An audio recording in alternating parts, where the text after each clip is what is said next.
तो नेक्स्ट हम देखेंगे कैसे इनको पैदा किया जाता है। इसके लिए ना ये हमारे पास एक सेटअप होता है जिसको हम बोलते हैं कुल मिला के ट्रांसमिटिंग एंटीना। इसमें अगर आप देखें तो आपको एक एसी सोर्स चाहिए जिसकी फ्रीक्वेंसी चेंज हो रही होगी, यानी आपको एक एसी वोल्टेज देनी है। ये दे देनी है आपने एक सर्किट को। ये कॉइल जो दिख रही है ये एक सर्किट है। अच्छा, वहाँ से वो मिलेगी एंटीना को, और जब एंटीना को मिलेगी तो फिर साफ ज़ाहिर है एसी वोल्टेज है, तो इसका मतलब है एंटीना के अंदर जो चार्जेस ने वाइब्रेट करना है तो उन्होंने आगे पीछे वाइब्रेट करना है। दूसरी बात, अगर इसका टॉप जो है वो एक वक्त पर पॉजिटिव हुआ है तो फिर अगले ही वक्त पर वो नेगेटिव भी होगा। आपको पता ना एसी करंट में पॉजिटिव हाफ साइकिल भी होता है, नेगेटिव हाफ साइकिल भी होता है। उसकी वजह से ना बेटा जो एंटीना होगा ना उसके इर्द गिर्द इलेक्ट्रिक फील्ड पैदा हो जाएगा, क्योंकि चार्ज इलेक्ट्रिक फील्ड देता है ना, लेकिन चेंजिंग इलेक्ट्रिक फील्ड होगा। क्योंकि देखें ना, कभी चार्ज पॉजिटिव आ रहा है तो कभी चार्ज नेगेटिव आ रहा है, इसलिए चेंजिंग इलेक्ट्रिक फील्ड होगा। और जब एक बार आपने चेंजिंग इलेक्ट्रिक फील्ड पैदा कर लिया तो उसके आगे चेंजिंग मैग्नेटिक फील्ड, वो उसके आगे चेंजिंग इलेक्ट्रिक फील्ड, और ये सिलसिला फिर स्पेस में बढ़ता चला जाएगा।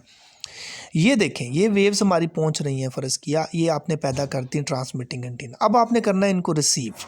जब आपने इनको रिसीव करना है उस वक्त फिर एक एंटीना लगाया गया है।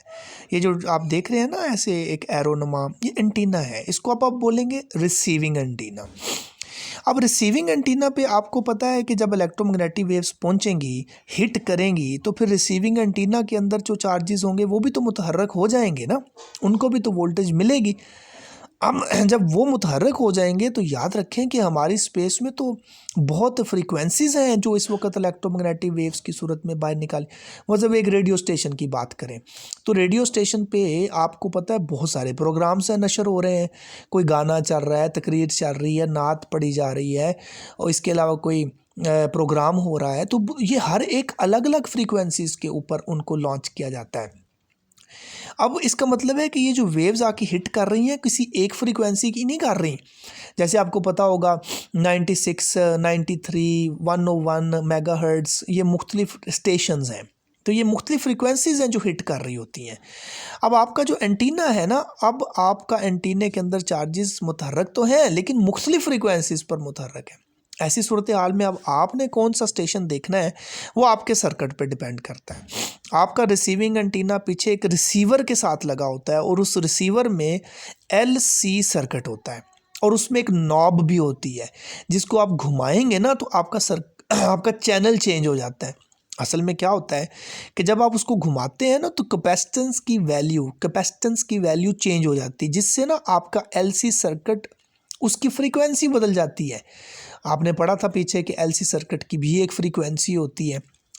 अब ये आपके ऊपर डिपेंड करता है कि आपने किस फ्रीक्वेंसी को सिलेक्ट किया है। मसलन आपने रेडियो स्टेशन जो है वो सुनना है जी 93 मेगाहर्ट्ज़ वाला, 93 वाला, तो आपने अपना स्टेशन ट्यून कर लेना है, 93 पे सेट कर दें। जब आप 93 पे सेट कर लेंगे ना तो आपका जो रिसीविंग एंटीना होगा वो बाकी सारी फ्रीक्वेंसीज़ को रिजेक्ट मारेगा, और सिर्फ 93 मेगाहर्ट्ज़ वाले जो आपका चैनल आ रहा होगा या जो वोल्टेज आ रही होगी, सिर्फ उसके लिए आपके चार्जेस मुतहर्रक होंगे, बाकियों के लिए वो मुतहर्रक नहीं होंगे।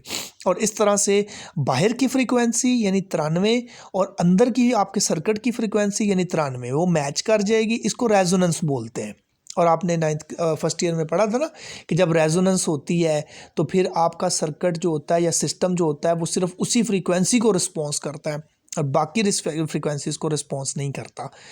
तो इस तरह से आपका वो जो नीचे सर्किट होगा वो आपको इस काबिल बना देगा कि आप सिर्फ 93 मेगाहर्ट्ज़ को सुन सकें। इस तरह से 96 सुनना है तो 96 का चैनल ट्यून कर लें।